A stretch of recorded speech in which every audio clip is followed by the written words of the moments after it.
Are you dealing with, looking into, or considering getting a repair surgery for rectocele? I had a rectocele repair, also known as a posterior repair, 1 week ago. I got a tubal ligation as well.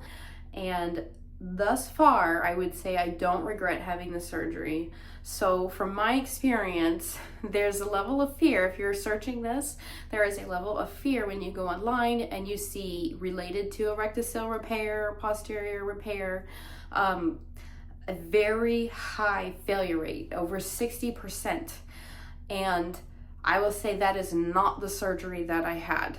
The surgery that I had addressed the same issue, but you're gonna have to look a little bit harder, and maybe you already did, so you know, but if you're someone who's looking at this video and you're a little caught off guard by that, or you saw that and you didn't realize, that is a version of the surgery done with a sling. I'm not a medical professional, but considering I went through the process of researching this myself, and then also talking to a urogynecologist about my concerns, and the concerns of that surgery, this was a no sling posterior repair. So you need to be looking up what a posterior repair looks like. I believe there's even like videos of a doctor performing one, of what it looks like, but no sling. They remove the excess tissue, and same way, you know, you would with the skin removal. So they take out all that extra tissue down there that's making the space between, you know,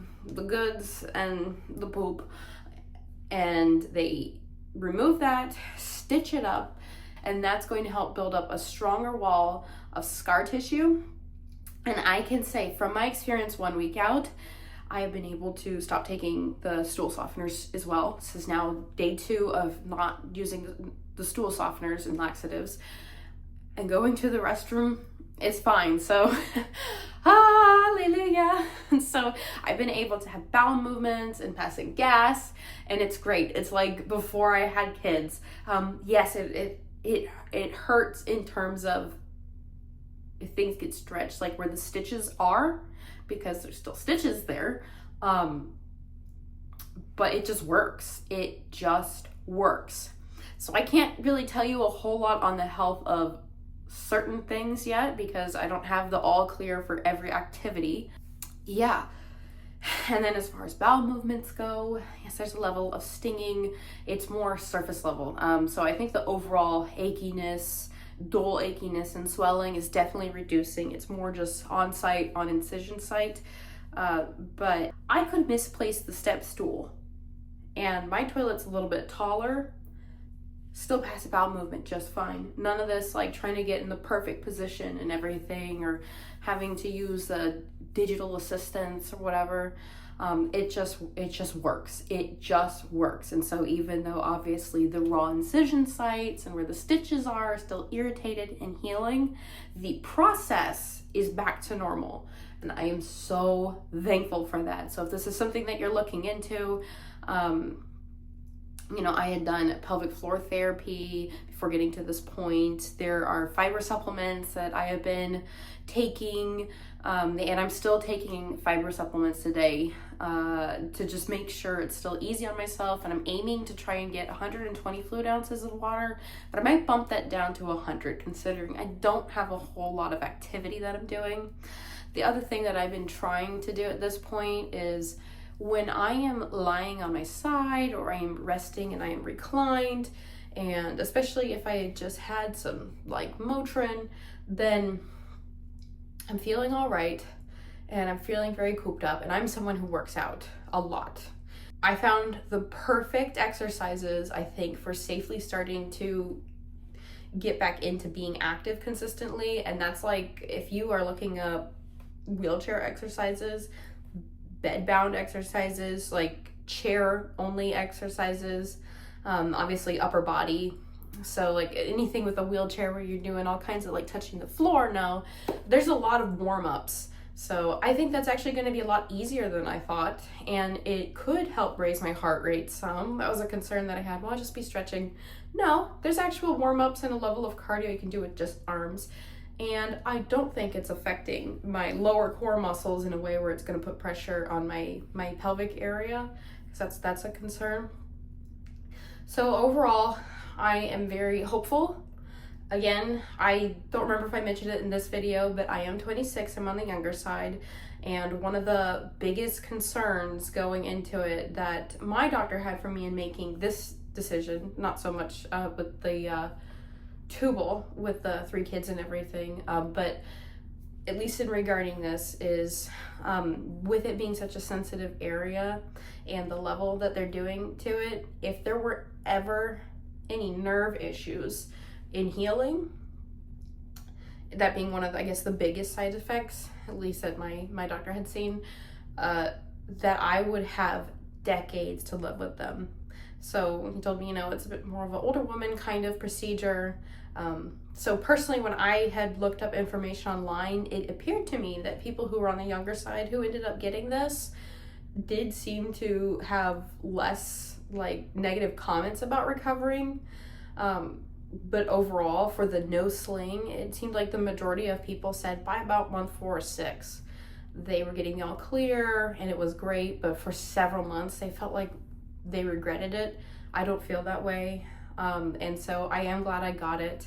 I don't feel any sensation of pinched nerve.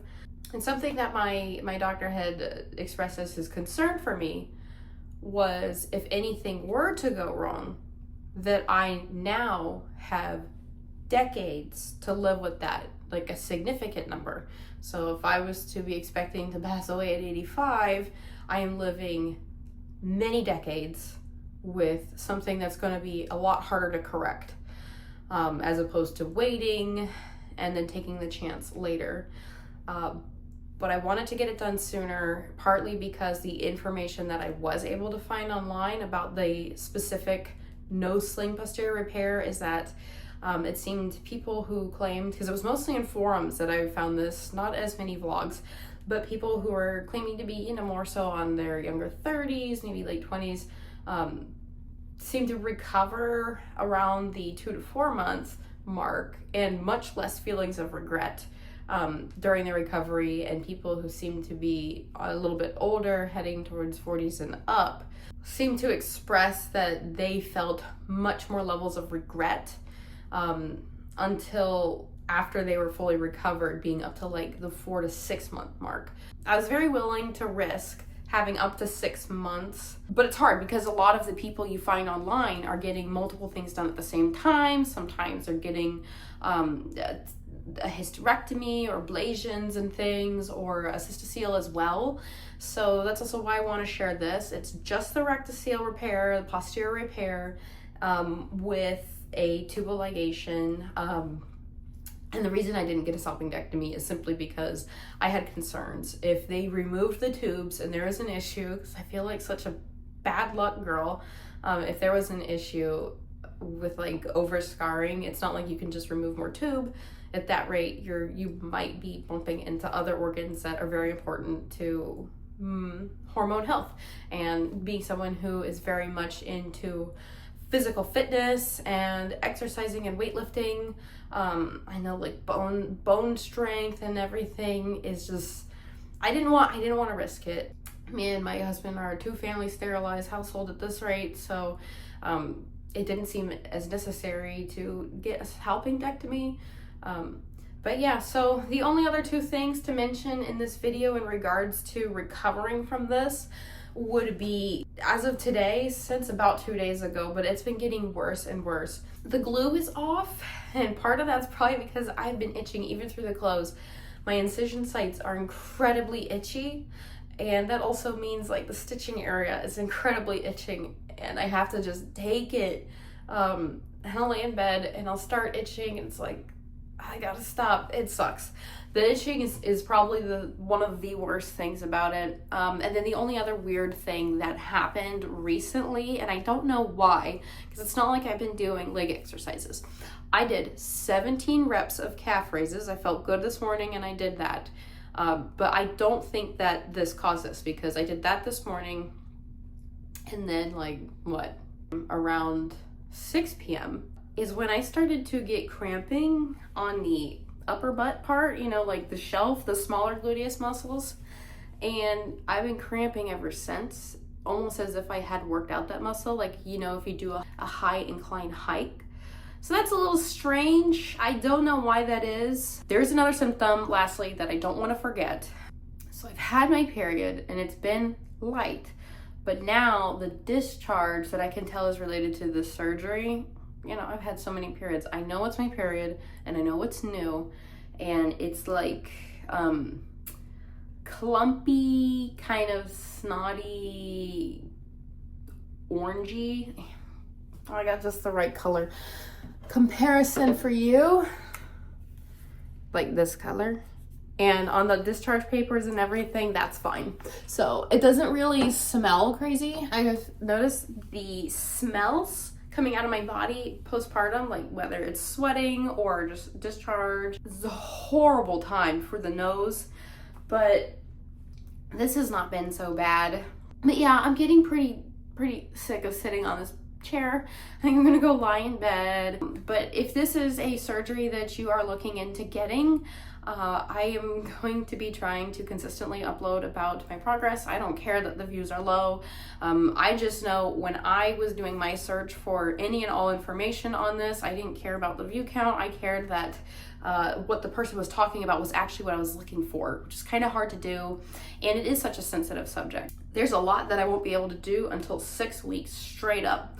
And then after that, obviously, if I have any other restrictions. So my first post-op appointment is February 5th. One of the things that I'm hoping for is that they give me the all clear to drive.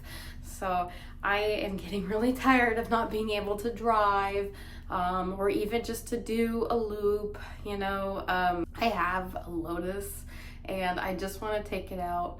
I think my doctor kind of talked down to me for a moment, but I was like, so when can I drive? Because one of the papers says when you're not taking pain medication and you feel able to, or you're able to depress the brake just fine and without like any kind of date thing. But he said 2 weeks, you know, let's keep it safe, 2 weeks. So then I asked, well, what about riding my motorcycle? And he goes, use your common sense. So, but I'm hoping to be able to drive after that point. That's just the biggest thing. And yeah, so I'm gonna go get some rest and not really upload a whole lot. I think I'm just gonna do some shorts. I'm gonna keep them all in this playlist. So the next longer form video is going to be after I have that appointment.